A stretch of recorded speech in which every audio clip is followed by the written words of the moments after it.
என்றார். அதனால் உன்னை விட அவன் நல்லவன் என்று வன்னிக்குயர்த்தியார் வீரத்தோடு நெஞ்சிரத்தோடு பாடுகின்றார். இதனால் இதை கேட்ட கரிகால் சோழன் அந்த வெள்ளி பரந்தலை போரில் வெற்றியை அவர் கொண்டாடவில்லை என்று வரலாறுகள் கூறுகின்றன. இப்படியே நாங்கள் அடுத்து இன்னும் ஒரு ஓக்கூர் மாசாத்தியார் என்ற ஒரு பெண் புலவரை எடுத்துக்கொண்டோமானால் அவர் புறநானூற்றில் ஒரு பாடலை பாடுகின்றார். அவர் ஒரு ஒரு சாதாரண ஒரு பெண்ணின் வீரத்தை கண்டு அந்த பாடலை பாடுகின்றார். முந்தைய நேனால் நடந்த போரில் இவளது அண்ணன் பகைவரின் யானையை வீழ்த்தி போர்க்களத்தில் மாண்டார்.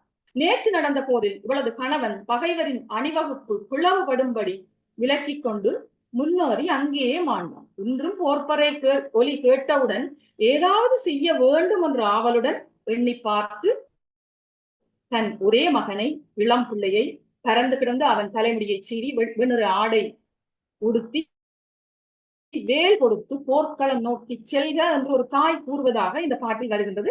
இதை அந்த ஓக்கூர் மாசாத்தியார் புலவர் பார்த்ததாக இந்த வரலாறுகள் கூறுகின்றன. இதையே நாம் நமது ஈழத்தில் நாங்கள் இப்படி வரலாற்று பெண்களை, வீர பெண்களை நாங்கள் கண்டது உண்மை. இப்படியே நாங்கள் பார்த்து கொண்டு போகும்போது அடுத்து நான் அகநானூரில் ஒரு 86வது பாடலை எடுக்கின்றேன். அந்த காலத்தில், சங்க காலத்தில் சங்க தமிழருடைய திருமண முறையை, திருமண நிகழ்வை அப்படியே எமக்கு இந்த பாடல் அகநானூறு 86 என்பது எமக்கு படம் பிடித்து காட்டுகின்றது. இதை பாடியவர் நல்லாவூர் கிழார் என்ற புலவர். அதாவது உளுந்து கலந்த சோற்று திரளையை வரும் விருந்தினர்களுக்கு அவர்கள் உணவாக, விருந்தாக கொடுக்கின்றார்கள். பந்தல் போடுகின்றார்கள். மணல் பரப்பி பந்தல் போட்டு பூ மாலைகளால் எல்லாம் அலங்கரித்து பெண்ணை மணப்பந்தலுக்கு கூட்டி வருகின்றார்கள். கூட்டி வருபவர்கள் பெண்கள். முன்னுக்கும் பின்னுக்குமாக நிறை குடத்தோடு பெண்கள் கூட்டி வந்து அந்த மணப்பந்தலில் மணமகனுக்கு அருகில் இருக்க வைக்கின்றார்கள். மணப்பெண்ணைக்கும் மணமகனுக்கும் அவர்கள் ஈரமான பூக்களையும் நெல்லையும் தூவி சிறந்த மனை கிளத்தியாக வாழ்வாயாக, நல்ல மணப்பெண்ணாக வாழ்வாயாக என முதுபண்டிர் வயதில் மூத்த பெண்கள் வாழ்த்தி திருமணத்தை நடத்தி வைக்கின்றார்கள். இதில் நாம் பார்த்தோமானால் முழுக்க முழுக்க பெண்களே அந்த காலத்தில் திருமணத்தை நடத்தி வைக்கின்றார்கள். இதில் இன்னொன்றும் நாங்கள் கவனிக்க வேண்டிய ஒன்று இருக்கின்றது. இதில் அந்தனர் இல்லை, தாலி என்ற சொல்லே இல்லை. சங்க காலத்தில் இவை இருக்கவில்லை என்பது நமக்கு இது காட்டி நிற்கின்றது.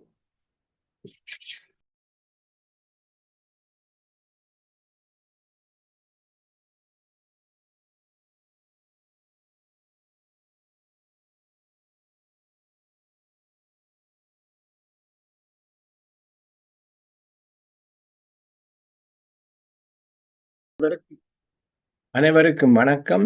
இப்பொழுது பிரித்தானிய நேரம் இரவு 8 மணி. உலக அமைதி சமாதானத்தை முன்னிட்டு கூட்டு தியானம் செய்யவென இத்தளம் தினசரி 3 தடவை ஒன்று கூடுகின்றது. பிரித்தானிய நேரம் காலை 8:45, 10 மணி, இரவு 8 மணி என அமைவதை மற்றைய நாடுகளில் இருந்து பங்கு பெறுவோர் அவர்களது நேர வலைய கணிப்புடன் ஏற்றுக்கொள்ளுமாறு வேண்டிக் கொள்கின்றோம். இதில் ஈடுபட அனைவரையும் ஊக்குவிப்பு முகமாகவும் அதற்கான வசதிகளையும் வழங்கி வரும் PSM தமிழ் ஐரோப்பா, PSSM குளோபல் இந்தியா அமைப்புகளுக்கு எமது நன்றி. இன்றைய தினம் 1463வது நாளாக இத்தளத்தில் நிகழ்வுகள் நடைபெற்றுக் கொண்டிருக்கின்றன. முதலில் தியானம் பற்றிய சிறு விளக்கத்துடன் அதன் செய்முறை பற்றி கேட்ட பின் 30 நிமிடம் வரை தியானம் மேற்கொள்வோம். நன்றியுரைகள் வழங்கிய பின் பிரதம நிகழ்வாக உரையாற்ற ஜெயஸ்ரீ ரத்னம் மாஸ்டர் அவர்கள் முன் வந்திருக்கின்றார். சங்க காலத்தில் பெண்களின் ஆளுமை என்ற தலைப்பில் பேச உள்ளார். பின்பு கலந்துரையாடலும் அறிவித்தல்களும் நிகழ்ந்த பின் நிகழ்வு முற்றுப்பெறும். வாழ்க வையகம், வாழ்க வளத்துடன் என வாழ்த்தி உலகத்தில் சமாதானம், சமரசம், ஆரோக்கியம், ஒற்றுமை நிலவ வழி செய்வோம். நாம் செய்யும் கூட்டு தியானத்தின் பலன் பன்மடங்காகி மக்களிடையே உலகமெங்கும் பரவட்டும். இனி இப்போதைய தியானத்தை கனடாவில் இருந்து ஆனந்தி பாலதாசன் மாஸ்டர் வழி நடத்துவார். நன்றி. நன்றி டாக்டர் ஜெகநாதன் மாஸ்டர். அனைவருக்கும் அன்பார்ந்த வணக்கம். அனைவருக்கும் அன்பார்ந்த நன்றி. இன்று வெள்ளிக்கிழமை வைகாசி மாதம் 16ஆம் தேதி 2025ஆம் ஆண்டு. தியானம் என்பது எமக்கு ஒரு அற்புதமான சக்தியை கொடுக்கும் உன்னதமான நெறியாகும். நாம் வழக்கமாகவும் ஆழமாகவும் தியானம் செய்வதன் மூலம் எங்கள் ஆன்மாவை எங்களுடைய இருப்பின் அக ஆழ மையத்தில் உள்ள அமரத்துவ பேரின்பமய தெய்வீக உணர்நிலையை நாங்கள் வெளித்தளச் செய்யலாம். எமது மனத்தை அறியக்கூடிய ஒரு தவம் என்பதே தியானம். உடல் அசைவின்றி இருக்கும் போது உடல் வசப்படும். மூச்சு சீர்படும் பொழுது மனம் வசப்படும். உடலும் மனமும் வசப்படும் போது ஆன்மா வசப்படும். உடல், மனம், ஆன்மா மூன்றையும் ஒருங்கிணைக்கும் பயிற்சியே தியானம். தியானம் செய்யும் முறையை பார்ப்போம். தியானத்திற்கு முன்பும் பின்பும் இளம் சூடான நீரை அருந்துவதால் தொண்டை வறட்சி ஏற்படாமல் தவிர்க்கலாம். ஒரு சுகமான ஆசனத்தில் அமர்ந்து கொள்ளுங்கள். உடலை தளர்ச்சியாகவும் நிமிர்ந்தும் உட்காருங்கள். மூக்கு கண்ணாடி அணிந்திருந்தால் கழற்றி வையுங்கள். விரல்களை இப்படியாக கோர்த்து மடி மீது வையுங்கள். பாதங்களை இப்படி ஒன்றன் மீது ஒன்றாக வையுங்கள். கண்களை ஒரு இலேசான புன்னகையுடன் மூடிக்கொள்ளுங்கள். இப்பொழுது உள்மூச்சு வெளிமூச்சு இரண்டையும் அவதானியுங்கள். மூச்சே எமது குரு. தியானத்தின் போது எண்ணங்கள் வரும். மீண்டும் மீண்டும் மூச்சின் மேல் கவனம் வையுங்கள். எண்ணங்கள் படிப்படியாக குறையும். இப்பொழுது ஒரு இனிய இசை வழங்கப்படும். நாங்கள் 30 நிமிடங்கள் தியானம் செய்வோம். தயவு செய்து அறிவித்தல் வரும் வரை கண்களை திறவாதீர்கள். நன்றி. மாஸ்டர்ஸ், இன்னும் 5 வினாடிகள் உள்ளன. உங்கள் இயல்பான நிலைக்கு வந்து கைகளை பிரித்து விரல்களை கண்கள் மீது வையுங்கள். 1, 2, 3, 4, 5. இப்பொழுது கண்களை மெதுவாக திறவுங்கள். நாங்கள் அனைவரும் ஒருங்கிணைந்து கூட்டு தியானம் செய்ததற்கு 30 வினாடிகள் கைதட்டி மகிழ்வோம்.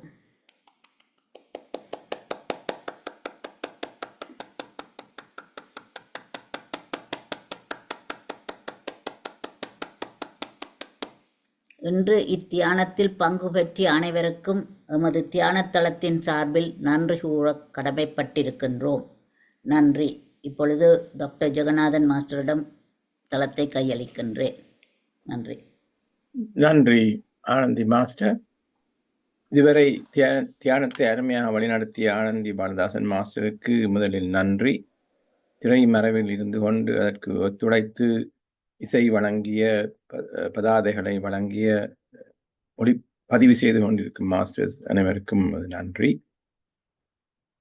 மேலும் எமது நன்றிகள் எம்மை பெற்று வளர்த்து சமூகத்தில் நல்ல நிலைக்கு ஆளாக்கிய பெற்றோருக்கும், அவர்களுடன் சேர்ந்து துணை நின்ற மற்றோருக்கும், படைப்புகள் அனைத்தும் அமைய ஆதாரமாக விளங்கும் பிரபஞ்சத்துக்கும் உரித்தாகட்டும். தினமும் எழும் சூரியன் இருள் நீக்கி ஒளி தருவது உலக உயிர்கள் அனைத்தும் தழைக்கவே. தினமும் இத்தளத்தில் நிகழ்வன எமது அறியாமையை விளக்கி அறிவொளிக்கு வழியாக்கும் என்றால் மிகையாகாது. இத்தளத்தை ஆரம்பித்து வைத்ததுடன் அது தொடர்ந்து நீடிப்பதற்காக பொறுப்பேற்றிருக்கும் மாஸ்டர்ஸ் திருமதி ஸ்ரீஸ்கந்தராஜா அவர்களுக்கும் நாம் கடமைப்பட்டுள்ளோம். வாழ்க வையகம், வாழ்க வளத்துடன் என வாழ்த்தி உலகத்தில் சமாதானம், சமரசம், ஆரோக்கியம், ஒற்றுமை நிலவ வழி செய்வோம். இனி இப்போதைய பிரத நிகழ்வுக்கு போகின்றோம். உரையாடல் ஒன்று அதை வழங்க ஜெயஸ்ரீ ரத்னம் மாஸ்டர் முன் வந்திருக்கின்றார். சங்க காலத்தில் பெண்களின் ஆளுமை என்ற தளத்தில் உரையாற்றியுள்ளார். அவரை அறிமுகம் செய்வதற்காக கந்தையா அரியரட்னம் மாஸ்டர் அவர் is a chairman of Coventry Tamil Welfare Association. அவரை நான் தயவு செய்து அவரை அறிமுகம் செய்துமாறு கேட்டுக்கொள்கின்றேன். அனைவருக்கும் எனது அன்பார்ந்த வணக்கங்கள். இன்றைய பேச்சாளரை அறிமுகம் செய்ய கேட்டதற்கு, இந்த சந்தர்ப்பத்தை கொடுத்ததற்கு முதலில் நன்றி கண்ணை தெரிவித்துக் கொண்டு, முக்கியமாக ஸ்ரீஸ்கந்த மாஸ்டர், அருந்ததி மாஸ்டர் 2 பேருக்கும் எனது மனமார்ந்த நன்றியையும், நாங்கள் எல்லாரும் இதுக்கு கடமைப்பட்டிருக்கிறோம். இந்த மாதிரி ஒரு வாய்ப்பை ஏற்படுத்தி கொடுப்பது என்பது லேசான காரியமில்லை. கொடுத்ததுக்கு நன்றியையும் தெரிவித்துக் கொண்டு, இன்ஃபேக்ட் தமிழ் சமூகமே உங்களுக்கு கடமைப்பட்டிருக்கிறார்கள் தான் சொல்ல வேண்டும். ஏனென்றால் இவ்வளவு திறமையாக ஒழுங்கு செய்து அனைவரையும் பங்கு பெற்ற வைக்கிறீர்கள். நன்றி. இன்றைய பேச்சாளர் திருமதி ஜெயஸ்ரீ ரத்னம். அவர் கொவன்ட்ரி தமிழர் நலம்புரி சங்கத்தில் பல ஆண்டு காலமாக தன்னார்வலராக கடமையாற்றி வருகிறார். முதலில் பொருளாளராக சேர்ந்தவர். அதுக்கு பிறகு ஒரு பேரண்டாக பிள்ளைகளை கொண்டு வந்து அவள் படிக்க விட்டவர். அதுக்கு பிறகு அவரின் ஆற்றலை கண்டு நாங்கள் அவரை சிரேஷ்ட உபதலைவராக ஆக்கியிருக்கிறோம். அவர் உண்மையிலே அவர் ஒரு பொருளாளர், கணக்கு அக்கவுண்டன்ட். ஆனால் அவர் தமிழில் அவ்வளவு ஆர்வத்தோடு இருக்கிறவர் என்றபடியால் பல்கலைக்கழகம், அதாவது கோயம்புத்தூரில் பாரதியார் பல்கலைக்கழகத்தில் BA செய்து தமிழில், பிறகு MA தஞ்சாவூர் தமிழ் யூனிவர்சிட்டியில் MAயும் செய்து இப்போ PhD செய்து கொண்டு இருக்கிறார். அவ்வளவு ஆர்வமாக தமிழில் முக்கியமாக ஆர்வமாக இருக்கிறபடியால் அவரை எங்களது பாடசாலை, தமிழ் பாடசாலையின்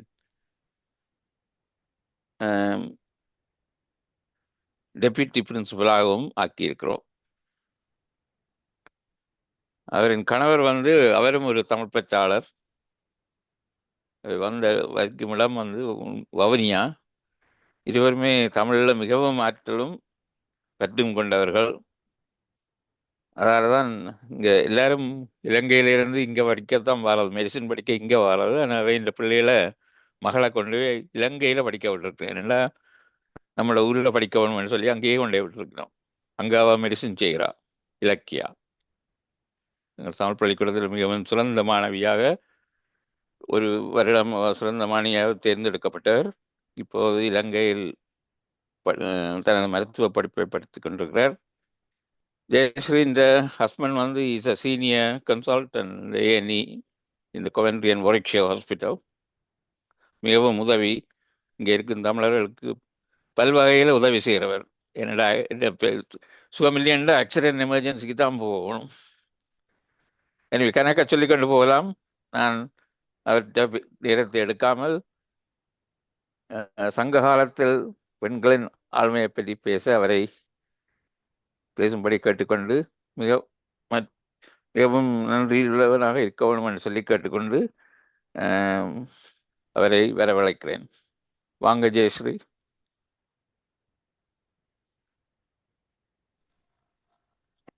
அறிமுகப்படுத்தியதுக்கு மிக்க நன்றி அங்கிள். அன்னை தமிழுக்கு எனது முதலாவது வணக்கம். இந்த அவையில் வீட்டிற்கும் அனைத்து சான்றோர்களுக்கும் என் அன்பான வணக்கம். எனது உரை சங்க காலத்தில் பெண்களின் ஆளுமை என்ற தலைப்பில் அமைந்திருக்கின்றது. சங்க காலத்தில் பெண்களின் ஆளுமை, அவர்களின் முக்கியத்துவம், தனித்துவம், வீரம், புலமை போன்றவை சங்க இலக்கியங்களின் ஊடாக நமக்கு வரலாறாக நிமிர்ந்து நிற்கின்றன. அந்த வகையில் நாங்கள் சங்க காலம் என்பதை நான் நினைக்கிறோம். சங்க காலம் என்பது எந்த ஆண்டு என்று நான் கூற வேண்டும். 3 சங்கங்கள் இருந்தது என்று நமக்கு தெரியும். முதல் சங்கம், இடைச்சங்கம், கடைச்சங்கம் என்று 3 சங்கங்கள் இருந்தன. அந்த கடைச்சங்கத்தை தான் நாங்கள் இதில் எடுத்துக்கொள்கின்றோம். ஏனென்றால் முதல் சங்கம், இடைச்சங்கம் இரண்டும் அதில் நமக்கு கிடைத்த அனைத்து இலக்கியங்களும் கடற்கோளால் அழிந்து விட்டன. தொல்காப்பியம் தவிர அனைத்து இலக்கியங்களும் எங்களுக்கு கடைச்சங்கத்தில் தான் கிடைத்திருக்கின்றது. இந்த கடைச்சங்க காலம் என்பது கிறிஸ்துவுக்கு முன் 500 இருந்து கிறிஸ்துவுக்கு பின் 200 வரையான காலத்தை தான் சங்க காலம் என்று குறிப்பிட்டிருக்கின்றார்கள். சங்க காலத்திலேயே எனக்கு பல நூற்றுக்கணக்கான இலக்கியங்கள் கிடைத்தன. எங்களுக்கு வரலாறாக நிற்பவை அவை. அந்த 11 மேல் கணக்கு 11 கீழ்கணக்கு என்று 36 இலக்கியங்கள் நமக்கு கடைச்சங்க காலத்தில் தான் கிடைத்தது. இந்த இலக்கியங்களை எழுதிய புலவர்கள் 475 புலவர்கள் சங்ககால புலவர்களாக இருந்திருக்கின்றார்கள். அந்த 475 புலவர்களுள் 32 பெண் புலவர்கள் நமக்கு இருந்திருக்கின்றார்கள். அப்படி நாங்கள் பார்க்கும்போது ஆணுக்கு நிகராக பெண் புலமைத்துவமாக பெண் புலவர்கள் பெண்கள் இருந்திருக்கின்றார்கள். அன்றைய நாளில் எங்களுக்கு பெண் புலவர்கள் என்றால் உடனே ஞாபகம் வருவர் ஔவையார். ஔவையார் என்பவர் நமக்கு சங்க காலத்தில் இருந்த ஔவையார். அதுக்கு பிறகு நிறைய ஔவையார் என்ற பேரில் பல புலவர்கள் பல இலக்கியங்களை தந்திருக்கின்றார்கள். நான் இதில் சங்க காலத்தில் இருந்த ஔவையாரை குறிப்பிடுகின்றேன். எல்லோருக்கும் தெரியும், நிறைய இலக்கியங்களை எமக்கு தந்தவர். ஆனால் நான் இதில் குறிப்பிடுவது என்னென்றால், அவர்தான் எமது முதலாவது பெண் தூதுவராகவும் இருந்திருக்கின்றார். இவர் அதியமானுடன் நட்பு பாராட்டி இருக்கின்றார். அதியமானுக்கும் நெடுங்கிள்ளிக்கும் இடையில் சண்டை நடக்க இருக்கின்றது. இவரே நெஞ்சுரத்தோடு சென்று பெண் தூதுவராக சென்று அந்த போரை நிறுத்தி இருக்கின்றார். இதிலேயே நாங்கள் பெண்ணின் ஆளுமையை, பெண்ணின் புலமையை, பெண்ணின் வீரத்தை நாங்கள் ஔவையாரின் ஊடாக கண்டுகொள்ளலாம். ஔவையார் மட்டுமல்ல, எங்களுக்கு நான் கூறியது போல 32 பெண் புலவர்கள் சங்க காலத்தில் இருந்திருக்கின்றார்கள். வெண்ணி குயத்தியார், ஓக்கூர் மாசாத்தியார், ஆதிமாந்தி, காக்கை பாடினியார் என்று சொல்லிக்கொண்டே போகலாம். இன்னும் 2 பெண் புலவர்களை நான் இதில் குறிப்பிட வேண்டும் என்று ஆசைப்படுகின்றேன். வெண்ணி குயத்தியார் என்பது, குயத்தியார் என்பது குயவர் குலம். அன்று குயவர் குலத்தை நாங்கள் வேட்கோவர் என்று அழைத்திருக்கின்றோம். சங்க காலத்தில் வேட்கோவர் என்றால் மண்ணை காக்கும் தலைவர்களாக அந்த குயவர் இனம் இருந்திருக்கின்றார்கள். அவர்கள்தான் அந்த ஈமத்தாளி அல்லது முதுமக்கள் தாளி என்ற தாளியை செய்திருக்கின்றார்கள். அரசர்களையோ அல்லது தலைவர்களையோ அந்த தாளிக்குள் வைத்துத்தான் புதைத்திருக்கின்றார்கள். அதை இப்பொழுது நாங்கள் ஆதிச்சநல்லூரிலும் கீழடியிலும் புத்தளத்திலும் கூட நாங்கள் நிறைய ஈமத்தாளிகளை கண்டிருக்கின்றோம். அதுதான் நமக்கு எமது மூதாதையர் எமது பண்பாடை, வரலாற்றை எல்லாம் காட்டுகின்றது. எத்தனை வருட வரலாறு என்பதை காட்டுகின்றது. அது எங்களுக்கு சாட்சியமாக இருக்கின்றது. அந்த குயவர்கள் எவ்வளவு வேலை, அவர்கள் ஒரு தலைவர்கள், எமது தமிழரின் தலைவர் என்றே அவர்களை சொல்லலாம். அந்த வழி வந்த வெண்ணி குயத்தியார் என்ற புலவர் வெண்ணி பரந்தலை போர் என்பதை பற்றி பாடுகிறார். அதனால்தான் அவருக்கு வெண்ணி குயத்தியார் என்ற பெயர் வருகின்றது. வெண்ணி பரந்தலை போர் என்பதை பற்றியும் நான் இதில் குறிப்பிட வேண்டும். சங்க காலத்தில் 2 பெரும் போர்க்களங்கள் இருந்திருக்கின்றன. ஒன்று வெண்ணி பரந்தலை போர்க்களம், இன்னொன்று தலையாலங்கானத்து போர்க்களம். இந்த வெண்ணி பரந்தலை போர்க்களம் என்பது கரிகால் சோழனுக்கு எதிராக சேரமான் நெடுஞ்சேரலாதனும் பாண்டிய மன்னனும் வேறு பல குறுநில மன்னர்களும் சேர்ந்து இவருக்கு எதிராக, தனியாக நிற்கும் கரிகால் சோழனுக்கு எதிராக இத்தனை அரசுகளும் போரிடுகின்றன. அந்த போரில் கரிகால் சோழன் வெல்கின்றார். சேரமான் நெடுஞ்சேரலாதன் தோற்கின்றார். இவர் வெண்ணி குயத்தியார் என்ற புலவர் கரிகால் சோழனின் புலவர். வளமையாக எங்கள் எல்லாருக்கும் தெரியும், புலவர்கள் என்றால் அவர்கள் அரசனை புகழ்ந்து பாடி பரிசில் பெறுவது வளமை. இவரும் கரிகால் சோழனை புகழ்ந்து பாட செய்கின்றார். கரிகால் சோழனை புகழும் பொழுது, சோழனே நீ வல்லவன், ஆனால் உன்னை காட்டிலும் சேரமான் நெடுஞ்சேரலாதன் நல்லவன் என்று பாடுகின்றார். பகைவனே நல்லவன் என்று பாடுகின்றார் நெஞ்சுரத்தோடு. அப்படி இப்பொழுதெல்லாம் நாங்கள் பகைவனே நல்லவன் என்று சொல்ல முடியாது.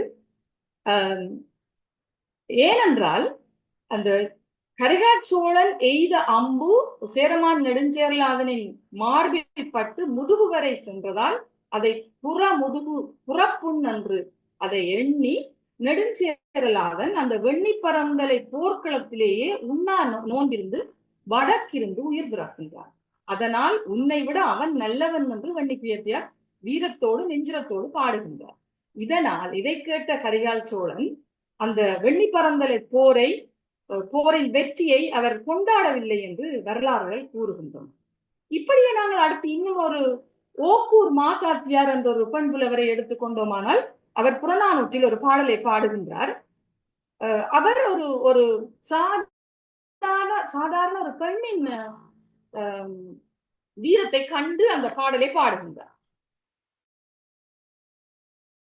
முந்தைய நேனால் நடந்த போரில் இவளது அண்ணன் பகைவரின் யானையை வீழ்த்தி போர்க்களத்தில் மாண்டார். நேற்று நடந்த போரில் இவளது கணவன் பகைவரின் அணிவகுப்பு பிளவுபடும்படி விலக்கிக் கொண்டு முன்னேறி அங்கேயே மாண்டான். இன்றும் போர்ப்பறை ஒலி கேட்டவுடன் ஏதாவது செய்ய வேண்டும் என்ற ஆவலுடன் எண்ணி பார்த்து தன் ஒரே மகனை, இளம் பிள்ளையை, பறந்து கிடந்து அவன் தலைமுடியை சீறி வெண்ணிற ஆடை உடுத்தி வேல் கொடுத்து போர்க்களம் நோக்கி செல்க என்று ஒரு தாய் கூறுவதாக இந்த பாட்டில் வருகின்றது. இதை அந்த ஓக்கூர் மாசாக்கியார் புலவர் பார்த்ததாக இந்த வரலாறுகள் கூறுகின்றன. இதையே நாம் நமது ஈழத்திலும் நாங்கள் இப்படி வரலாற்று பெண்களை, வீர பெண்களை நாங்கள் கண்டது உண்மை. இப்படியே நாங்கள் பார்த்து கொண்டு போகும்போது அடுத்து நான் அகநானூரில் ஒரு 86வது பாடலை எடுக்கின்றேன். அந்த காலத்தில், சங்க காலத்தில் சங்க தமிழருடைய திருமண முறையை, திருமண நிகழ்வை அப்படியே எமக்கு இந்த பாடல் அகநானூறு 86 என்பது எமக்கு படம் பிடித்து காட்டுகின்றது. இதை பாடியவர் நல்லாவூர் கிழார் என்ற புலவர். அதாவது உளுந்து கலந்த சோற்று திரளையை வரும் விருந்தினர்களுக்கு அவர்கள் உணவாக, விருந்தாக கொடுக்கின்றார்கள். பந்தல் போடுகின்றார்கள். மணல் பரப்பி பந்தல் போட்டு பூ மாலைகளால் எல்லாம் அலங்கரித்து பெண்ணை மணப்பந்தலுக்கு கூட்டி வருகின்றார்கள். கூட்டி வருபவர்கள் பெண்கள். முன்னுக்கும் பின்னுக்குமாக நிறை குடத்தோடு பெண்கள் கூட்டி வந்து அந்த மணப்பந்தலில் மணமகனுக்கு அருகில் இருக்க வைக்கின்றார்கள். மணப்பெண்ணைக்கும் மணமகனுக்கும் அவர்கள் ஈரமான பூக்களையும் நெல்லையும் தூவி சிறந்த மனை கிளத்தியாக வாழ்வாயாக, நல்ல மணப்பெண்ணாக வாழ்வாயாக என முதுபண்டிர் வயதில் மூத்த பெண்கள் வாழ்த்தி திருமணத்தை நடத்தி வைக்கின்றார்கள். இதில் நாம் பார்த்தோமானால் முழுக்க முழுக்க பெண்களே அந்த காலத்தில் திருமணத்தை நடத்தி வைக்கின்றார்கள். இதில் இன்னொன்றும் நாங்கள் கவனிக்க வேண்டிய ஒன்று இருக்கின்றது. இதில் அந்தணர் இல்லை, தாலி என்ற சொல்லே இல்லை. சங்க காலத்தில் இவை இருக்கவில்லை என்பது நமக்கு இது காட்டி நிற்கின்றது. அத்தோடு சங்ககால பெண்கள் பிற்காலத்தை போல அரண்மனைக்குள்ளும் இல்லத்துக்குள்ளும் தங்கள் வாழ்வை குறுக்கிக் கொள்ளவில்லை, குறைத்துக் கொள்ளவில்லை. திணைப்புலத்திலும் காட்டிலும் மேட்டிலும் பாலை நிலத்திலும் கடற்கரையிலும் தாராளமாக அவர்கள் நடமாடி இருக்கின்றார்கள். வெறுமனே காதல் கிளத்தியராக இவர்கள் சித்தரிக்கப்படவில்லை. உழைப்போராகவும் உற்பத்தியில் பங்கெடுப்பவர்களாகவும் பெண்கள் இருந்திருக்கின்றார்கள் என்று எங்களுக்கு பல சங்க இலக்கியங்கள் சான்றுகளாக காட்டியிருக்கின்றன. அதற்காக நான் உதாரணத்துக்கு எடுக்க வேண்டிய பாடல் புறநானூறு 61 களை எடுக்கும் உளத்தியர் என்று ஒரு பாடல் வருகிறது. உளத்தியர் என்றால் உழவர் பெண்கள். அதாவது சோழன் சென்னியின் சோழ நாடு மருத வளத்தால் மிகுந்தது, கொண்டை முடித்து அதிலே தலையும் செருகியவராக உளத்தியர் பயிர்களிடத்தில் வளர்ந்த ஆம்பல்களையும் நெய்தல் செடிகளையும் களைந்து ஒதுக்குவார்கள் என்று இந்த பாடல் வருகிறது. அவர்கள் வீட்டில் இருக்கவில்லை, உழைப்பதில் பங்கெடுப்பவர்களாக அவர்கள் இருந்திருக்கின்றார்கள். அடுத்து அந்த பருத்தி நூற்கும் பெண்கள் என்று வருகின்றது. இரவு வேளையில் கூட பருத்தி நூற்கும் பெண்கள் பஞ்சில் கலந்திருக்கும் அந்த குப்பைகளை சிறையும் செட்டையும் புடைப்பதற்கு சிறு அகல் விளக்கினை ஏற்றி கொண்டு தம் வேலையை செய்வதாக ஒரு பாடலில் வருகின்றது. அகநானூரில் ஒரு பாடல் வருகின்றது, கல்விக்கும் பெண்டிர் என்று. அதாவது இருள் வந்த போதிலும், இருட்டு இரவிலும் கூட கல்விக்கும் மகளிர்கள் இருக்கும் இடங்களுக்கு சென்று ஆடவர்கள் கள் அருந்துவதாக இந்த பாடலில் நமக்கு ஒரு செய்தி கிடைக்கின்றது. அதுபோல இந்த குறி சொல்லும் கட்டுவீச்சு பெண்கள் என்று வருகிறது. குறி சொல்வார்கள்.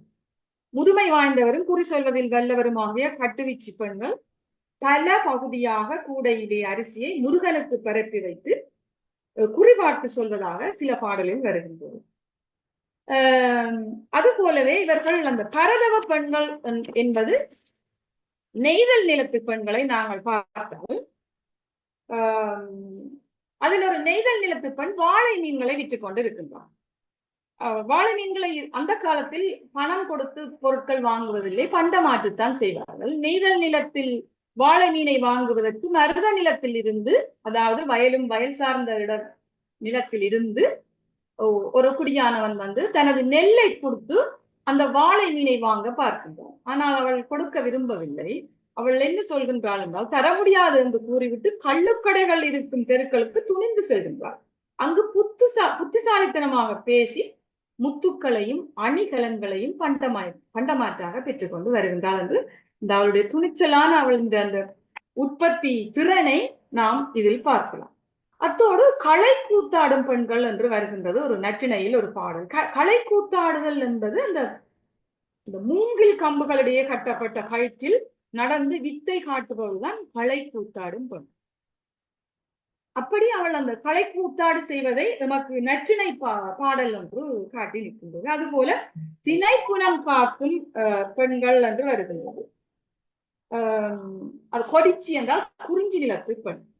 தினக்கதிர் நன்றாக விளைந்திருக்கின்றது. கொடிச்சி அதாவது குறிஞ்சி நிலப்பெண் திணைப்புனம் காத்து கொண்டிருக்கின்றால் ஆண் குரங்கு ஒன்று திணைக்கதிரை கிள்ளிக் கொண்டு பாறை உச்சிக்கு சென்று மலையில் குச்சி ஒன்றை பிடித்துக் கொண்டு மரத்தில் அமர்ந்திருப்பதாக ஒரு நற்றிணையில் ஒரு பாடல் வருகின்றது. அடுத்து இன்னும் நாங்கள் இப்படியே பார்த்து கொண்டு போனால் கிளியோட்டும் குறிஞ்சி நிலப்பெண் என்று வருகின்றது. தந்தை விதைத்த திணை அதாவது சிறுதானியம் திணை விளைந்து விட்டது. மகள் குளிர்கருவி அதாவது கிளியோட்டும் கருவியானது மிகவும் ஒலி எழுப்ப வல்லது. அதை வைத்துக் கொண்டு கிளியோட்டி கொண்டிருக்கின்றாள் என ஒரு பாடலில் ஒரு செய்தி வருகின்றது. இவ்வாறாக நாங்கள் பல அந்த உழைப்பில் பங்கெடுத்த பெண்களை நாங்கள் பல சங்க இலக்கிய பாடல்களோடு நாங்கள் பார்க்கலாம். அதுபோல இன்னொன்றும் இதில் கூற வேண்டும். சங்க காலத்தில் ஆண்களே வரதட்சணை கொடுத்திருக்கின்றார்கள். அதாவது பொருட்கள் செல்வங்களை கொடுத்து திருமணம் செய்திருக்கின்றார்கள். ஆண்கள் தான் தமது வீரத்தை காட்டி செல்வத்தை கொடுத்து திருமணம் செய்திருக்கின்றார்கள் என்பதை நான் ஒரு பாடலில் இங்கு குறிப்பிட வேண்டும் என்று விரும்புகின்றேன். இது ஒரு நாம் எப்பொழுதுமே அரச குல பெண்களை பார்க்கின்றோம். இது ஒரு சாதாரண ஒரு குடிப்பெண். அவளை ஒரு குடியானவன் விரும்புகின்றான். ஆனால் அவளை பெண் தர மறுக்கின்றான் அந்த பெண்ணின் அப்பா. அவர் அந்த குடியானவன் என்ன செய்யணும் என்று நினைக்கின்றான் என்றால், வளையல் அணிந்த இந்த பெண்ணை பெறக்கரிய பொருள்களை கலம் கலமாக கட்டி கொடுத்தாலும் இவளை பெற முடியாது. ஆக நான் வாழும் வரை ஊரை விட்டு வந்து இவள் தந்தைக்கு அறம் செய்யலாம். இவள் தந்தை உப்பு உழவு செய்யும் போது உடனிருந்து உழைக்கலாம். கடலில் மீன் பிடிக்க செல்லும் போது அவனோடு மீன் பிடிக்க செல்லலாம். அவனோடு படுத்து உறங்கலாம். அவனை பணிந்து நடக்கலாம். அவனோடு கூடவே இருக்கலாம். அப்படி இருந்தால் சில நேரம் அவன் தனது பெண்ணை தரக்கூடும் என்று இந்த குடியானவன் நினைக்கின்றான். ஏனென்றால் கடலில் மூழ்கி தான் எடுத்து வந்த முத்துக்களை எல்லோருக்கும் பங்கிட்டும் கொடுக்கும் பண்பாளன் அந்த பெண்ணின் தந்தை. அதனால் சில நேரம் நான் இப்படி இருந்தால் இந்த பெண்ணை தரலாம் என்று அந்த பாடல் வருகின்றது. அது போலவே மகட்பாட் காஞ்சி என்ற ஒரு துறை இருக்கின்றது புறநானூற்றில். இது 20 பாடல்களுக்கு மேல மகட்பாட் காஞ்சி என்ற துறையில் பாடல்கள் அமைந்திருக்கின்றன. இந்த மகட்பாட் காஞ்சி என்பது ஒரு அரசன் இன்னொரு அரசனின் மகளை பெண் கேட்டு வருவான். அவன் பெண் கொடுக்க மறுக்கும் பட்சத்தில் போர் நடக்கும். அந்த போரில் சில நேரம் அந்த தந்தையானவர் இறக்கக்கூடும், இல்லை என்றால் அந்த பெண் கேட்டு வரும் மன்னனும் இறக்கக்கூடும். அப்படி இறந்த பின்பு வரும் அழிவுகளை பாடுவதுதான் இந்த மகட்பாட் காஞ்சி என்ற துறை. இதில் அந்த அரசன் பெண்ணின் தந்தையான அரசன் 8 வகை ஒழுக்கங்கள் இருக்கின்றதா என்று பார்ப்பான். பார்த்துதான் அந்த பெண்ணை கொடுப்பான். இளமையும் வனப்பும் ஒழுக்கம் அஞ்சா நெஞ்சம் குறைபோகாமல் என 8 ஒழுக்கங்களை பார்த்து அவன் இந்த பெண்ணை கொடுப்பான். அப்படி பெண்ணை கொடுக்க மாட்டேன் என்று கூறும்போது பெண் கேட்டு வந்த அரசன் போர் புரியும் போது தந்தையான அந்த அரசனும் இறந்த சம்பவங்களும் இருக்கின்றன. இவ்வாறு இந்த பெண்ணின் பெருமையை நாங்கள் பார்க்கலாம். இப்படி பல பெண்ணின் பெருமைகளை பார்த்து கொண்டு போகும் நாம் சங்க காலத்துக்கு பின் சங்கம் மருவிய காலத்துக்கு வருவோம் என்றால், சங்கம் மருவிய காலம் என்பது கிறிஸ்துவுக்கு பின் 3ஆம் நூற்றாண்டில் இருந்து தொடங்குகின்றது. இதனை இருண்ட காலம் என்று கூறுவார்கள். ஏன் இதை இருண்ட காலம் என்று கூறுகின்றார்கள் என்றால், சங்க காலத்தில் எமக்கு கிடைத்த இலக்கியங்கள் சங்கம் மருவிய காலத்தில் கிடைக்கவில்லை, மிகவும் குறைவாகவே கிடைத்திருக்கின்றன. அதனால் தான் அதை இருண்ட காலம் என்று கூறுகின்றனர். இது இலக்கியங்களுக்கு மட்டும் இருண்ட காலம் அல்ல, பெண்களுக்கும் இருண்ட காலம் என்றே நாம் இதை கூறலாம். ஏனென்றால் சங்க காலத்துக்கு பின் வந்த சங்கம் மருவிய காலத்தில் ஆரியரின் தாக்கம் எங்களுக்கு தலையெடுத்தாடியது. அதனால் பதிவிரதை தர்மங்கள் என்ற புனைவுகளை எமக்குள் கொண்டு வந்து புகுத்தினார்கள். அதில்தான் அச்சம், மடம், நாணம், பயிர்ப்பு என்றெல்லாம் நமக்கு சேர்த்தார்கள். நளாயினி கதையை எங்களுக்கு தெரியும். அதனால்தான் நான் அந்த பதிவிரதை தர்மம் என்று கூறுகின்றேன். நளாயினி சீதையின் கதையை தெரியும். இதெல்லாம் இதிகாசங்கள். இந்த இதிகாசங்களை உமக்குள் புகுத்தி பெண்களின் ஆளுமைகளை பின்னாட்களில் நலிவடைய செய்து விட்டார்கள் அல்லது நசுக்கி விட்டார்கள் என்றுதான் நாம் கூற வேண்டும். அதற்கு பிறகு எத்தனையோ ஆண்டுகள் கடந்துதான் பெண்கள் இப்பொழுது எல்லா துறைகளிலுமே வீறு நடை போடுகின்றார்கள் என்பது உண்மை. இத்தோடு எனது உரையை முடிக்கின்றேன். மிக்க நன்றி, வணக்கம். வாய்ப்பு தந்ததற்கு மிக்க நன்றி, வணக்கம். நன்றி ஜெயஸ்ரீ மாஸ்டர். அருமையான ஒரு பேச்சை நீங்கள் எங்களுக்கு வழங்கியதற்காக முதலில் உங்களை பாராட்டு மூலமாக அனைவரும் கரகோஷம் எழுப்புவோம். மிக்க நன்றி. நன்றி.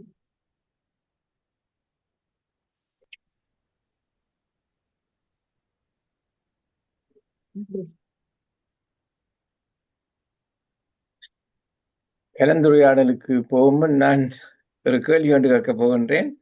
இந்த ஆளுமை என்ற சொல்லு பர்சனாலிட்டி என்பதைத்தான் குறிப்பிடுகின்றதா அல்லது அதற்கு மேலாக ஒரு தனிப்பட்ட என்ற ஒரு முறையில நீ இந்த ஆளுமை என்று ஆண்மை என்று சொல்றீங்களா? அந்த ஆண்மை என்றது அந்த ஆளுமை இல்ல, ஆளுமை என்றது பர்சனாலிட்டி. அது எல்லாமே அதற்குள் அடங்கும். புலமை, வீரம், தனித்துவம் எல்லாமே அதற்குள் அடங்கும் ஆளுமை என்பது.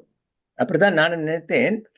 அது மட்டும் இல்ல, நீங்க சொன்னீங்க ஆண்கள் வரதட்சணை கொடுக்கிறேன்னு சொல்லி, அதாவது ஒரு பணம் இப்பவும் அப்படித்தான் இருக்கின்றது. சொல்லுவார்கள், சில பேரை சொல்லுவார்கள் கோல்ட் டிகர்ன்னு சொல்லி. அதாவது பணம் உள்ளவனைத்தான் தேடி கொடுக்கின்றார்கள். இந்த ராயல் ஃபேமிலியில இருக்கிற 2வது மேகன் மகள் யோசிச்சாவாம், அங்கிருந்து she wanted a rich Englishman. Number 1 இந்த லிஸ்ட் வாஸ் பிரின்ஸ் ஹாரியா. அப்பதான் நான் யோசிச்சேன், அப்படித்தான் சில பேர் இருக்கின்றார்கள். மற்றது அந்த சில சமூகங்கள்ல இன்னும் முஸ்லீம்ல சில ஆண்கள் தான் காட்டுகின்றார்கள். மற்றது இந்த நீங்கள் இந்த யுத்த காலத்துல என்ன சொல்லிக்கல, சில வேளை இந்த பெண் தராவிட்டால் மற்றவனை தோற்கடித்து பெண்ணை சிறைப்படுத்திக் கொண்டு போய் பணமுடிந்த கதைகளை நான் கேள்விப்பட்டிருக்கின்றேன். அப்படி எத்தனை விதமாக நடந்திருக்கின்றது. நானே கதைச்சு கொண்டு போவோம், மற்றவர்களுடைய கலந்துரையாடலுக்கும் சந்தர்ப்பம் அளிக்கின்ற போகின்றேன். கந்தையார் 2 மாசம் நீங்கள் பயத்திருக்கிறீங்க. நீங்கள் முதல்ல பேச போறீங்கண்டா, பேசுங்க. மன்னிக்க வேண்டும், அவருக்கு 60 கைதட்டுகள் கொடுக்க வேண்டும் அவரோட பேச்சுக்கு. I thought we did that. Okay. மீண்டும் ஒரு பேச்சு மிகவும் திறமையா இருந்தது. ஜெயஸ்ரீயின் பேச்சு மிகவும் திறமையா இருந்தது. எனக்கு ஒரு கேள்வி என்னன்னு சொல்லிச்சேன்னா, இப்போவும் செட்டியார் பரம்பரையில ஆம்பளையால் தான் சீதனம் கொடுக்கல பொம்பளைகளுக்கு. எங்களை ஊர்ல வேளாளர் அப்படி செய்யற இல்ல. செட்டியார் பரம்பரை இந்தியாவில் கருமுத்து கருப்பன் செட்டியார் என்ற மகன், என்ற மறு பேரன், என்ற கிளாஸ்மேட், அவங்க தான் சீதனம் கொடுத்த வள்ளிய கல்யாணம் கட்டு போகுது. சங்க காலத்துல இருந்த சில பண்புகள் இப்பவும் சில பேர்கிட்ட இருக்குது. நன்றி. நன்றி. டாக்டர் நவரத்னம் மாஸ்டர், நீங்களும் முதல்ல ஐயத்தினரை மன்னித்துக் கொள்ளுங்கள். எல்லோருக்கும் வணக்கம். இன்று ஜெயஸ்ரீனுடைய பேச்சு மிகவும் அருமையாக இருந்தது. என்ன கூற போறார் என்று எண்ணித்தான் நான் வந்து கேட்டுக்கொண்டிருந்தேன். சங்ககால பாட்டுக்கள், பெண்களுடைய வீரம், பெண்களுடைய நடத்தை எல்லாம் வழங்கப்படுத்தினீர்கள். நன்றி. அத்துடன் இந்த ஆண்கள் தமது வீரத்தை காட்டி பெண்களை வென்றிருக்கிறது ராமாயணத்தில் வருது, ராமர். மற்றது மகாபாரதத்திலும் வருது, ஆண்கள் வில்வித்தையை காட்டி. மற்றது நான் அறிந்ததில் நைஜீரியா என்ற ஒரு நாட்டில் இப்போ அண்மை காலத்தில் ஒரு 50 வருஷத்துக்கு முன்னம் என்னுடைய நண்பர் இனத்தவர்களுக்கு வேலை செய்த பொழுது அறிந்த விஷயம்.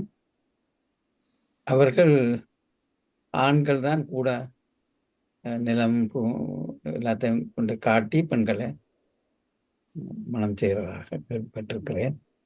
இதெல்லாம் இப்பவும் நடக்குது என்று நம்புகிறேன்.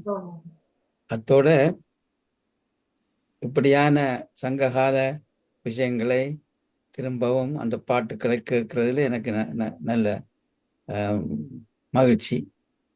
என்றால் அந்த புத்தகங்களை நாங்கள் எடுத்து படிக்க போறது இல்லை.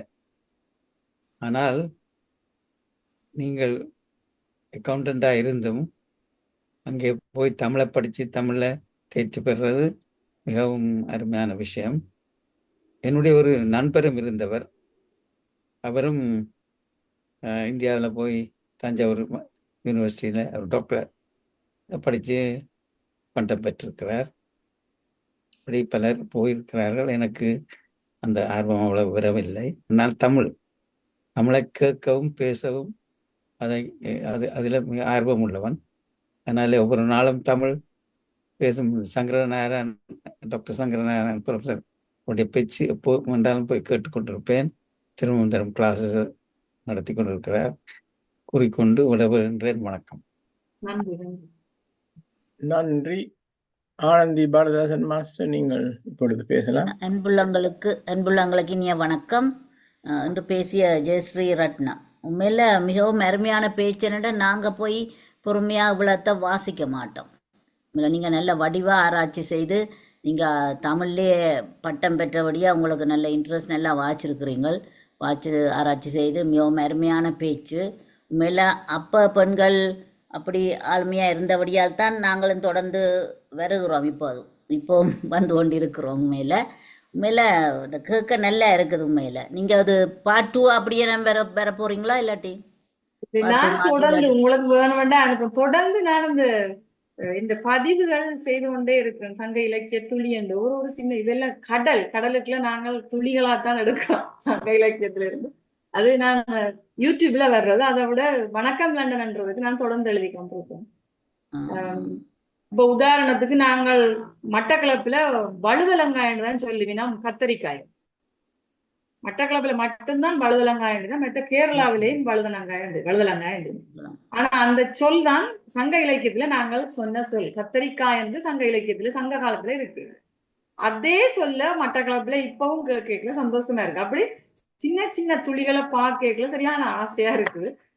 நான் தொடர்ந்து அந்த பதிவுகள் போட்டு கொண்டிருக்கேன். உங்களுக்கு வேணுமென்றால் நான் விரும்பினால் நான் உங்களுக்கு அந்த வந்து இப்படி ஸ்பீச்சா கொடுத்தீங்கன்னா நல்ல இப்படி எல்லாரோடையும் சேர்ந்து கேட்கதான் எங்களுக்கும் ஒரு ஆர்வமாக கேட்போம்.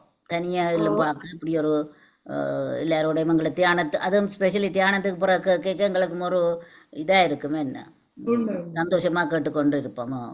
அப்படியே நீங்கள் வந்து அந்த ஒவ்வொரு இதுகளையும் சொல்லி கொண்டு வந்தீங்கன்னா நல்ல மேண்ட. நாங்கள் ஸ்கூலில் படிக்க உண்மையில சும்மா மார்க்ஸ் எடுக்கிறதுக்காண்டி அப்படி தான் படிச்சிருப்போம். இப்படி கேட்டுக்கொண்டிருக்க எவ்வளவோ படிக்கிற எவ்வளோ சந்தோஷமாக இருக்குது. திருப்பம் வந்து இப்படி என்ன தொடர்ச்சியாக இல்லாட்டி வேறு இதுகளில் வந்து கதைங்கோ. மிகவும் நன்றி நன்றி நன்றி. அடுத்து சுகேந்திரா தர்மகுமார் மாஸ்டர். அனைவருக்கும் வணக்கம். இன்று ஜெயஸ்ரீ ரத்னம் உங்களுடைய தமிழ் வன்மைக்கு மிகவும் அருமையாக இருந்தது. அந்த நீங்கள் இங்கு இருந்தாலும் என்ன மாதிரி அந்த தமிழை என்ன மாதிரி உச்சரிப்பும் உங்களுடைய தமிழ் ஆர்வமும் என்னை மிகவும் கவர்ந்தது. யார் ஆனந்தி மாஸ்டர் சொன்னது போல நாங்கள் படிக்கும் போதுதான் இந்த சங்க இலக்கியங்கள், அகநானூறு, புறநானூறு இதுகளெல்லாம் படித்திருக்கிறோம்.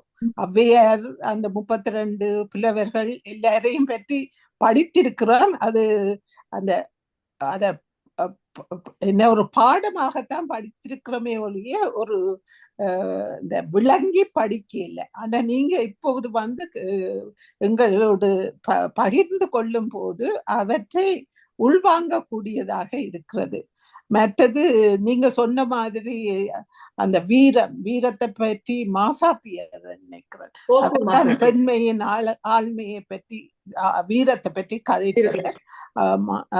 அப்படி அந்த இப்ப நீங்கள் பேசும்போது அந்த பழைய ஞாபகங்கள் திரும்ப வருது. வழியா திரும்பவும் படிக்க வேணும் போல ஒரு ஆர்வம் வருகின்றது. மிக்க நன்றி அம்மா. நன்றாக இருந்தது. நன்றி. நன்றி. அடுத்ததாக பஞ்சாட்சரம் மாஸ்டர் சிதியிலிருந்து நீங்கள் பேசுங்க. எல்லோருக்கும் வணக்கம். இன்று ஸ்ரீ அம்மா அவர்கள் அருமையாக இந்த தமிழ் கடைச்சங்க காலம் பற்றிய விவரத்தை எங்களுக்கு எடுத்துரைத்தார். அதாவது 500 பிசி 500லேருந்து 200 AD 200 வரையும் கடைச்சங்கம் என்றதையும் எடுத்துரைந்தார். அருமையாக அந்த காலத்தில் என்ன கூறப்பட்டது என்பதை எங்களுக்கு நல்ல விளக்கமாக கூறியிருந்தார். என்ன இருந்தாலும் அவர் அதாவது லாப நட்டம் அந்த அக்கவுண்டிங்கை படிச்சுட்டு இந்த தமிழில் ஆர்வம் வந்திருக்கிறது. அது உண்மையாக தமிழ் இலக்கியத்தில் வந்த ஆர்வமா அல்லது தமிழ் மொழியில ஏற்பட்ட ஆர்வமா உங்களுக்கு வந்தது? இதுக்கு நான் என்ன சொல்லணும், எனக்கு தமிழ் மொழியில சரியான விருப்பம். என்னோட அப்பா அம்மா 2 பேரும் ஆசிரியர்கள். சரியான விருப்பம், நிறைய வாசிக்கிறேன். நான் இப்படி போய் அன்பி சொன்ன மாதிரி நான் போய் எங்களோட குழந்தை தமிழர் நலன்புரி சங்கத்துல படிப்பிச்சு கொண்டிருக்கல எங்களுக்கு ஒரு சான்ஸ் வந்தது. தொலைதூர கல்வியாக பாரதியார் யூனிவர்சிட்டி, கோயம்புத்தூர் பாரதியார் யூனிவர்சிட்டியில BA செய்யறதுக்கு. அதுக்கு நான் எப்பொழுதும் நன்றி கடனாக இருக்கணும் அவருக்கு தான், நிறையவங்களுக்கு. ஏன்னா அவர் தான் எங்களுக்கு அந்த பாதையை காட்டி விட்டது. அவர் தான் எங்களை படிங்கோன்னு நின்றவர். அப்ப BA படிக்கல இழுபட்டு படிச்சு MA படிக்கலான்னு எனக்கு அந்த சங்க இலக்கியத்தின் சுவை என்னன்னு சொல்லுவேன், சுவை தெரிஞ்சது. MAல எங்களுக்கு சங்க இலக்கியம் ஒரு பாடம். அதுக்கு படிக்கும் பொழுதுதான் நாங்கள் கூடுதலாக குரூப் ஸ்டடி தான் செய்வோம். எங்களுக்கு அங்க இருந்து நெடுக படிப்பிக்க முடியாது. நாங்கள் குரூப் அதுல படிக்கலாம். அந்த சுவையை தெரிஞ்சதால நான் MA முடிச்சா பிறகும் இப்ப நிறைய புத்தகங்கள் இந்தியால இருந்து எடுத்து வச்சிருக்கிறோம். அதை வாசிக்கல அந்த எனக்கு சில இதுகளை தொடர்பு படுத்தி பார்க்கல சரியான ஒரு ஆச்சரியமாயும் ஒரு பெருமையா இருக்கு. இப்படி ஒரு இனமா நாங்கள் ஒரு பெருமை எங்களுக்கு இருக்குது. ஒவ்வொன்றையும் பார்க்கல. கரிகால் சோழன் பற்றி நல்லா எல்லாருக்கும் தெரியும். ஆனால் அவற்றை அந்த விருந்தோம்பலை நான் இதுல ஒரு ஒன்று சொல்ல வேணும். என்னன்னா அந்த விருந்தினர்கள் வந்தா 7 அடி அந்த விருந்தினர்களுக்கு பின்னால போய் 7 அடி பின்னுக்கு போய் வழி அனுப்பி வைப்பார். அவற்றை பண்பு அதுதான். ஆனா அதையே நாங்கள் செய்யறோம். பாத்தீங்கன்னா பெரும்பாலான எங்கட தமிழர்கள் எங்கட வீட்டுக்கு ஒரு ஆட்கள் வரும்போது அவர்களை நாங்கள் பின்னுக்கு சென்றுதான் வழி அனுப்பி வைக்கிறோம். அது அந்த தொடர்ச்சியாவே வருது. அதெல்லாம் பார்க்கல அந்த எனக்கு ஒரு கவலை என்னன்னா, இப்பதான் எனக்கு இந்த சுவை தெரிஞ்சு எனக்கு ஆயுள் எவ்வளவு காலத்துக்கு இருக்குமோ தெரியான்றதான் நான் யோசிக்கிறேன். அப்படி ஒரு சுவையானது சங்க இலக்கியம். ஏனென்றா அது உண்மை வரலாறு. அதுதான் எங்கட தமிழற்ற வரலாறா இருக்குது. இப்ப மற்றது இதிகாசங்கள் அதெல்லாம் புனைவுகளோட இருக்கிறது. ஆனா இது சங்க இலக்கியம்ன்றது முழுக்க உண்மையான வரலாறா எங்கட வாழ்வியலை காட்டுது. அடுத்தது உங்களை பற்றி சொல்லணும் என்னென்றால், இந்த வெளிநாட்டில் இருக்கிறவர்கள் தங்கள் பிள்ளைகளை பொத்தி வைத்து ஆங்கிலம் படிப்பிப்பார்கள். அப்படி இருக்கிற சுற்றாடல்ல நீங்கள் இருந்து கொண்டு இலங்கைக்கு அனுப்பி தமிழும் படித்து ஆங்கிலமும் படித்து இப்படி படித்து பெற பிள்ளைகளை செய்தது பெரிய முன்னேற்றத்துக்குரிய விஷயம். அம்மா நீங்கள் கட்டாயம் வர வேணும், தொடர்ந்து உங்களுக்கு பேச வேணும். நீங்கள் அந்த ஊருக்கு அனுப்ப வேணும் என்று நினைச்சீங்கள். இப்ப வெளிநாட்டுல பழக்கம் அனுப்பினீங்களா? இல்ல அவவுக்கும் அது விருப்பம். ஏனென்றால் அவவும் ஒரு 3 வயசுல இருந்தே தமிழ் ஸ்கூல் தமிழ் சமூகத்தோடய அவ பழகி கொண்டிருக்கிறவா. அவவுக்கு வேறு நாடுகளுக்கு போறதை விட எங்கட நாட்டுக்கு போறதை அவ விரும்பி கொண்டு வா. என்னன்னா அடிக்கடி போய் வரோம். நல்லா தமிழ் தெரியும். எங்கட தமிழ் சாப்பாடுகள் நல்லா பிடிக்கும் அவாது. அதனால அவவே அதை விரும்பி தேர்ந்தெடுத்தாதான்.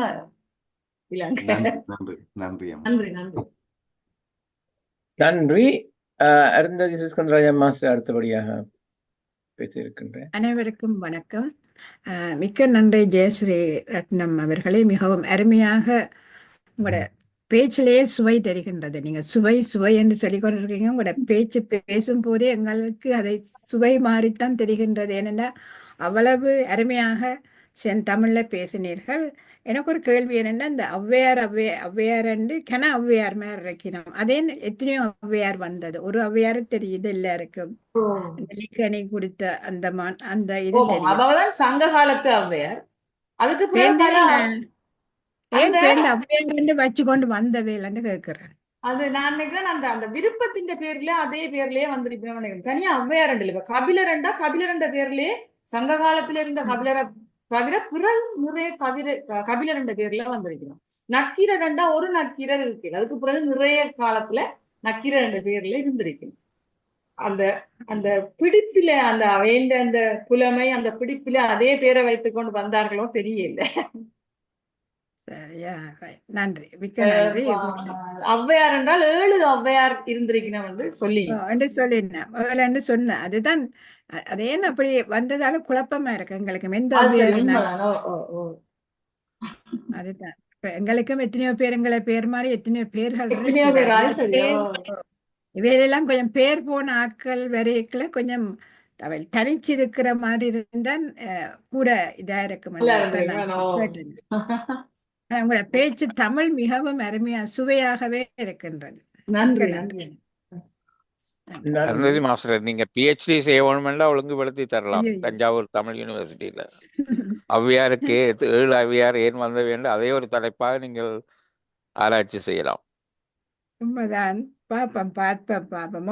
வயசு இல்லை, படிப்புக்கு வயசு இல்லை, படிக்கலாம் தான். பார்ப்போம். படிப்புக்கு வயசு இல்லை. இங்க எனக்கு தெரிஞ்ச ஒரு ஆள் 75 வயசு, அவர் மெடிசன் செய்ய போகிறார். ரைட். நன்றி. தமிழை படிக்கிறது நல்லதுதான் நீங்க சொல்ற மாதிரி. பவானி மாஸ்டருக்கு அவருங்க நிக்கிற பவானி மாஸ்டர் பேசுங்க. பவானி விக்னேஸ்வரன். எல்லோருக்கும் வணக்கம். இன்று ஜெயஸ்ரீ மாஸ்டர் அவர்கள் நல்லொரு டாபிக் கொண்டு எடுத்து தமிழை பற்றி சொன்னது எனக்கு மிகவும் சந்தோஷமா இருந்தது. தமிழை அவ ருசிச்சு ரசிச்சு தான் படிச்சிருக்கிறார். அத நல்லா தெரியுது அவன் பேச்சுல. நீங்கள் நல்லா படித்து நல்லா இதுகளை செய்து கொண்டு வரும் பொழுது எங்களுக்கும் ஆசையா இருக்குது. நீங்கள் அதில் ஒன்றையும் சொல்லி கொண்டு வரையக்குள்ள தமிழ் ஒன்றையும் கனெக்ட் பண்ணக்கூடியதா இருக்குது. நான் ஒரு இதையும் தண்டைக்குள்ள நல்ல இதா இருக்கிறது. நாங்கள் முந்தி பள்ளிக்கூடத்துல படிக்க எல்லாம் கொஞ்சம் கொஞ்சம் தான் படிச்சதோடய அந்த விவரமாக படிக்க இல்லை. சோதனைக்காக படிச்சதோடய ஒரு எல்லாம் ஒரு கொஞ்சம் கொஞ்சம் தான் படிச்சதோடய அந்த நல்லதா கணக்க படிக்கல. இது நீங்க சொல்லி கொண்டு போகும் பொழுது எனக்கு ஒரு ஆவலாக இருக்கிறது. நீங்கள் இப்படி என்னென்ன படிச்சீர்கள் என்று எனக்கு ஒரு ஆவலாக இருக்கிறது. நன்றி. ஆமா. நன்றி.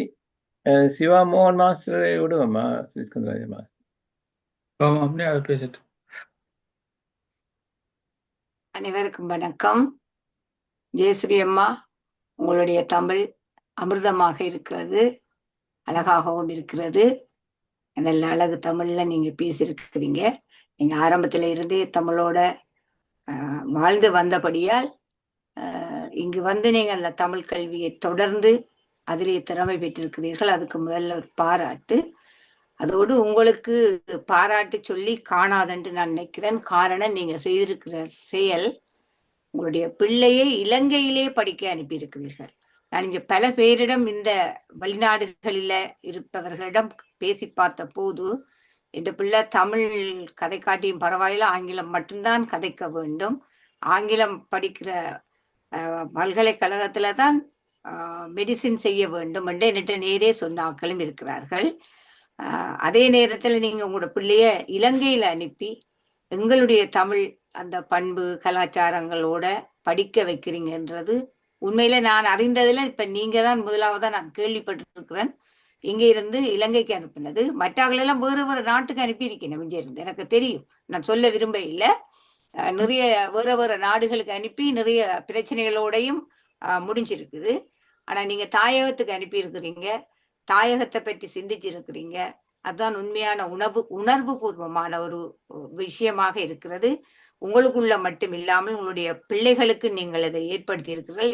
இங்குதான் தமிழ் வாழ்கிறது, இங்கே தமிழ் வாழவில்லை, தமிழ் இன்று அழிந்துவிடும் நாளை அழிந்துவிடும் என்று சொல்பவர்களுக்கு நீங்கள் சரியான ஒரு தக்க பதிலடி கொடுத்திருக்கிறீர்கள்.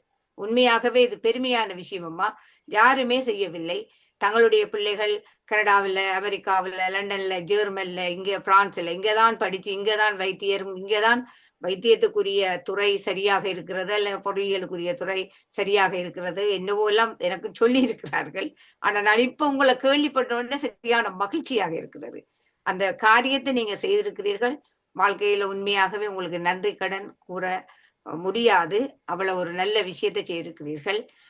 அங்கு படிக்கின்ற அந்த மாணவி அவ மிகவும் ஒரு சிறந்த நல்ல ஒரு இடத்தில் அவ இருப்பா. எதிர்காலத்துல அவக்கு ஒரு சிறந்த இடம் கிடைக்கும். எப்படி என்று சொன்னா, அவக்கு இந்த மொழியும் தெரியும், அந்த மொழியிலேயும் அவ புலம்ப பெறுவா. அதை விட எல்லா மொழிகள்லையும் அவக்கு ஒரு அளவுக்கு அங்கே இருக்கிற மொழிகள்ல கற்றுத்தரக்கூடிய வாய்ப்பும் இருக்கின்றது. ஆகவே அங்கே இருக்கிற பிரச்சனைகள், தமிழர்களுடைய பிரச்சனைகள், பல்வேறு விஷயங்களை அவர் பிற்காலத்தில் எடுத்து செல்றதுக்கும் இது ஒரு சந்தர்ப்பத்தை நீங்க வழங்கி இருக்கிறீங்கம்மா. அருமையான விஷயம். இந்த சந்தர்ப்பம் தான் பல பேர் தேடிக்கொண்டிருக்கிற சந்தர்ப்பம். அதை நீங்கள் கொடுத்திருக்கிறீர்கள் உங்களுடைய பிள்ளை மூலமாக. சில வேளையில ஒருவர் நினைச்சால் அதுக்கு பின்னால பல பேர் முயன்று வரலாம் என்ற அந்த கூற்றுப்படி உங்களுடைய பிள்ளையின் பின்னால் பல பேர் தொடரலாம் என்பது என்னுடைய ஒரு பேரவாவாக இருக்கிறது. உங்களுடைய பேச்சு அருமை, அதை விட அருமையிலும் அருமை நீங்கள் செய்திருக்கிற இந்த நல்ல காரியம். இந்த காரியத்துக்கு உங்களுக்கும் உங்கள் குடும்பத்தாருக்கும், அந்த குழந்தை, அந்த பிள்ளை, அப்பா, நீங்கள் மற்றும் ஆறாக இருந்தாலும் சரி, எல்லோருக்கும் முதல்ல நான் நன்றி கூற கடமைப்பட்டிருக்கிறேன். நல்ல ஒரு விஷயம் செய்திருக்கிறீங்கம்மா. இதை பார்த்து பல பேர் உண்மையாகவே இப்படிப்பட்ட விஷயங்களை செய்ய வேண்டும் என்பது என்னுடைய ஒரு ஆசை. அந்த தாயகத்திலே இல்லாத கல்வி இந்த உலகத்துல வேற இடம் இல்லை. எங்களுக்கு நாடு சரியில்லாம நாங்க வந்தோம், அவ்வளவுதான். எங்களோட காலம் சரியில்லாம வந்தோம். நன்றி அம்மா, நன்றி. மிக்க நன்றி அம்மா. எல்லாருக்கும் தெரியும் எமது நாட்டின் அந்த கல்வி தரம் தெரியும், இப்படி உயர்ந்தது தெரியும் தானே.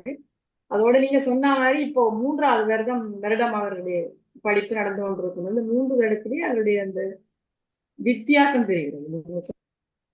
சொன்ன மாதிரி அவர்கள் நிறைய மாற்றங்கள். எமக்கு பெரிய சந்தோஷம். பல விஷயங்கள முன்னெடுத்து செல்வா. உண்மை நிறைய அந்த கல்ச்சரல் ப்ரோக்ராம் எல்லாத்துக்கும் பங்கு பெற்று அப்படி அந்த சரியான வித்தியாசம் தெரியுது. எங்கட இங்க அந்த 5 வருடம் அவாவை மெருகூட்டி கொண்டு வரும்ன்றது, எங்கட பண்புல மெருகூட்டி கொண்டு வரும் தெளிவு. நன்றி நன்றி நன்றி நன்றி அம்மா. நன்றி. நாங்கள் விரும்பினாலும் இந்த பிள்ளைகளுடைய மனதை அந்த வகையில செலுத்துறது தான் கெட்டித்தனம் என்று சொன்னா, நாங்க கனவான அவ என்னுடைய ஒரு உறவினரும் அவருக்கு மெடிசின் கிடைச்சது. பட் அது ஒரு பிந்தி டிலே என்றபடியா அவ அது மட்டுமா then she chose to do it in India. அப்படி அவ ஒரு டான்ஸ் எல்லாம் பழகி அரங்கேற்றம் செய்தவ. அப்ப அதான் அவ இந்த மனதிலையும் தங்கி இருக்கு. அப்படித்தான் நாங்கள் அதை பார்க்கணும். வசந்தராஜ் மாஸ்டரும் கையெழுத்தி இருக்கிறேன். நன்றி, வணக்கம். தயவு செய்து என்னுடைய வீடியோ இருந்தால் அது ஒழுங்கா வேலை செய்யவில்லை, தயவு செய்து மன்னிக்கவும். என்னுடைய முகத்தை நீங்கள் பார்க்கவும், நான் உங்களுடைய முகத்தை பார்க்குறேன். இல்லாட்ட முகத்தையும் என்னுடைய முகத்தை நீங்கள் பார்க்க முடியாமல் வீடியோ கஷ்டப்படுறதுக்கு மனம் இருந்துகிறேன். உண்மையிலே நீங்கள் செய்கிற சேவை தமிழ் சேவை இல்லை, இறை சேவை. இறைவனுடைய சேவையை நீங்கள் சிறப்பாக செய்கிறீர்கள். நல்ல ஒரு ஒரு ஒரு ஆங்கிளில் செய்கிறீர்கள் என்று சொன்னால், நீங்கள் இந்த பிள்ளைகளை அதுவும் தமிழ்ல இன்றைக்கு நான் வெளிநாடுகளிலே பார்க்கின்ற பொழுது எல்லோரும் கோயில் கட்டுவதிலும் கிறிஸ்தவர்கள் சரி, ஹிந்துக்கள் சரி, கோயில் கட்டும் சமயம், அதாவது இறைவனை அறிமுகப்படுத்துறதுன்னு நினைக்கிறார்கள். நீங்கள் இறைவன் படைத்த எங்களை தமிழனாக ஏதோ ஒரு காலத்துக்காக படைத்திருக்கிறான். அப்படிப்பட்ட இதுல நீங்கள் இந்த பிள்ளைகளை வளர்த்திருக்கிறான். முதல் செய்கின்ற இறை சேவை அதுதான் நான் எனக்கு அதுல பெரிய ஒரு நம்பிக்கை இருக்கின்றது. நீங்கள் உங்களோட பிள்ளைகளை நல்ல முறையிலே கொண்டு அதுவும் வீரம் ஒரு ஆளுமை, வீரம் என்றது மிக முக்கியம். ஆளுமை நல்ல ஆளுமையா இருக்கணும். ஆளுமை எல்லார்கிட்டையும் இருக்கு. ஹிட்லர்கிட்டையும் ஒரு ஆளுமை இருந்ததுதான், எல்லார்கிட்டையும் ஒரு ஆளுமை இருந்ததுதான். ஆனால் உண்மையான ஆளுமை மொழியோட அந்த இறை இதோட சேர்ந்து நீங்கள் அப்படிப்பட்ட ஒரு நல்ல ஒரு மருந்தை கொடுத்து பிள்ளைகளுக்கு வளர்க்குறீங்க.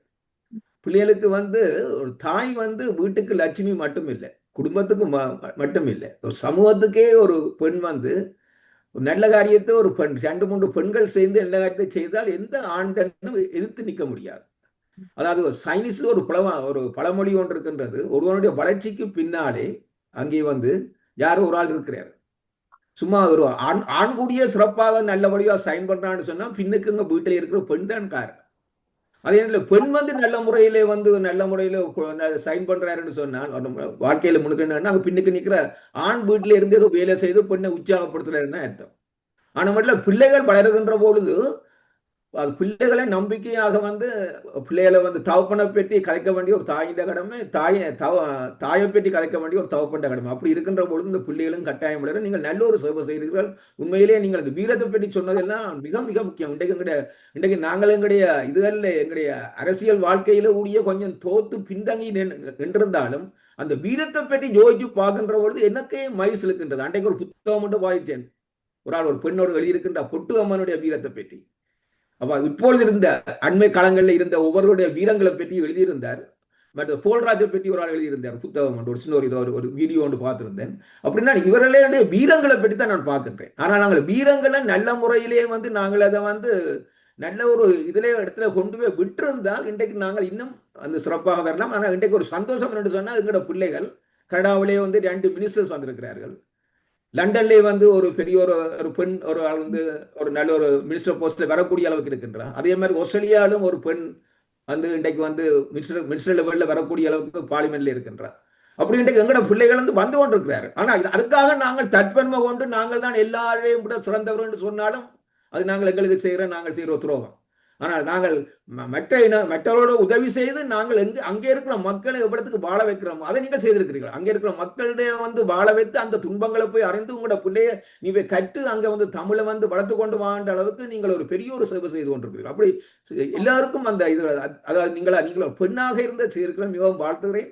அது நான் கூட நேரம் எடுக்க வரவில்லை, மிகவும் நன்றி சொல்லுகிறேன். இப்படிப்பட்ட பெண்கள் எங்களுக்கு வந்து நீங்கள் லட்சுமிகள் மட்டும் இல்லை, தெய்வ பெண்களாகவே நான் பார்க்கின்றேன். உங்களோட சேவையை தொடர்ந்து செய்யுங்கள். நன்றி வணக்கம் கூறி விடைபெறுகின்றேன். இந்த சந்தர்ப்பத்தை கொடுத்து நன்றி சொல்கிறேன்.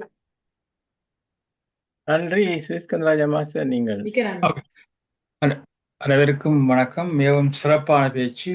சங்க காலத்தில் பெண்களின் ஆளுமை பற்றி எனக்கு ஒரு விருப்பம் என்னென்னா, நீங்கள் சங்க காலத்தை பற்றி கதைக்கிறீர்கள். இப்ப இருக்கிற தற்காலத்திலேயும் அருமையான ஆளுமை உள்ள பெண்கள் இருக்கிறார்கள்.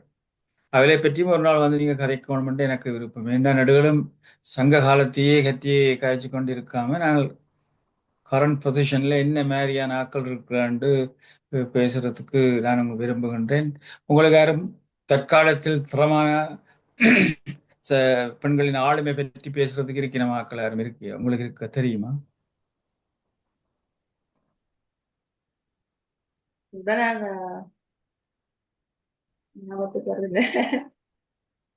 கவிஞர்கள் யாரும் தெரியுமா? கவிஞர்கள்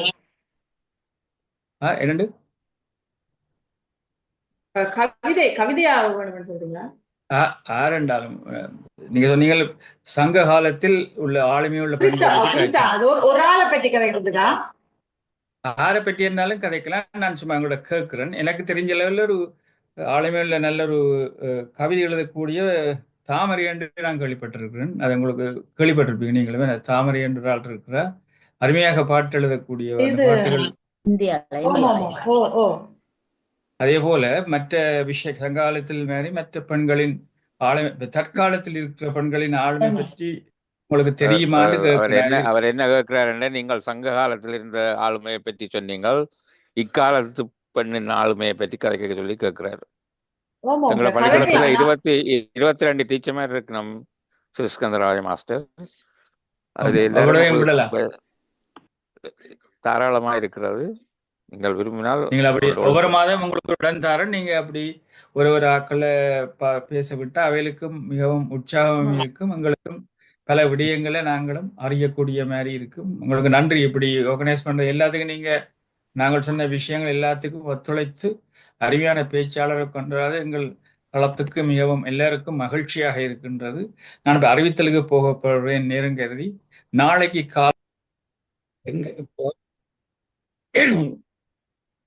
காலம் பல பெண்மணிகள் உலகத்தில் ஆளுமை என்ற லீடர்ஷிப் தான் இங்கிலீஷில் சொன்னார். அந்த முறையில் மார்கரெட் தேட்சர், ஸ்ரீமா பண்டாரநாயக்கா, சுமித்ரா தற்கால இப்போ இலங்கையில ஒரு health not health education minister கல்வி. அதை விட இந்தியாவில் நிர்மலா சீதாராமன் கேள்விப்பட்டிருப்பேன், ஆளுமை மிக்க ஒரு ஃபைனான்ஸ் மினிஸ்டர். எத்தனையோ கேள்விகளுக்கு படப்படன்று மறுபடி சொல்லக்கூடிய ஒரு தமிழ் பெண்மணி. அப்படி இருக்கிறார்கள். புலவர்கள் தான் பெரியாக்கள் சொல்ல முடியாது, அவர்கள் திறமைதான். ஆனால் இத்தனை பெண்மணிகள் சர்ஜன்ஸாக இருக்கிறார்கள். ஹார்ட் சர்ஜன்ஸா, நியூரோ சர்ஜன்ஸா எனக்கு தெரியத்தக்கதா. ஆனால் பெண்மணிகள் ஆண்களுக்கு செலுத்தவர்கள் அல்ல. ஆண் பெண் அது ஒரு சில வித்தியாசங்கள் தான். எங்களுடைய சமுதாயம்தான் ஒரு காலத்தில் பெண்களை இழிவுபடுத்தின சமுதாயம். ஆனால் இப்பொழுது அது அற்று போய் விட்டது என்று கூறுவோம். வணக்கம். நன்றி. வேறு யாராவது இருக்கிறார்களா கருத்து சொல்ல? அல்லது நாங்கள் நிறைவு செய்ய நேரம் வந்து விட்டது, கொஞ்சம் 5 நிமிடம் இருக்கின்றது.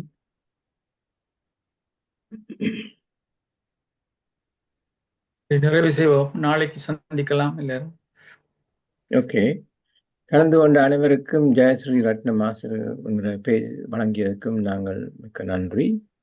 நாளை காலை சந்திக்கும் வரை வரலாம். ஓகே. 8:40